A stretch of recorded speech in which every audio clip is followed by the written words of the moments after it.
నమస్తే 100 TV news కి స్వాగతం।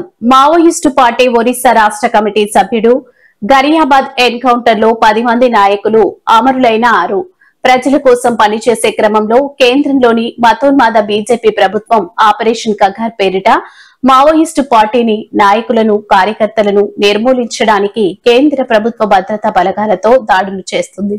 ఒరిస్సా రాష్ట్రంలోని గరియాబాద్ ఎన్కౌంటర్ లో 10 మంది అమరులైనారు।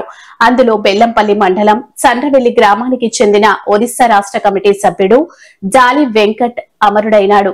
చివరి చూపు కొరకు ఒరిస్సా రాష్ట్రంకు ఆ గ్రామ ప్రజలు వెళ్లి ఆ అమరవీరుని శవాన్ని గ్రామానికి తీసుకొచ్చి కరీంనగర్ ఆదిలాబాద్ జిల్లాకు చెందిన ప్రజలు ఘనంగా అంతిమ యాత్రను నిర్వహించారు। గ్రామంలోని ప్రజలు అంతిమ యాత్ర ముందు ఎవరింటి ముందు వారు నేటితో పాలలో అమరుడి ఫ్లెక్సీని శుభ్రం చేసి పిడికిలెత్తి నినాదాలు చేస్తూ అమరవీరుని ఆశయాలను కొనసాగిస్తామని శపథం చేశారు।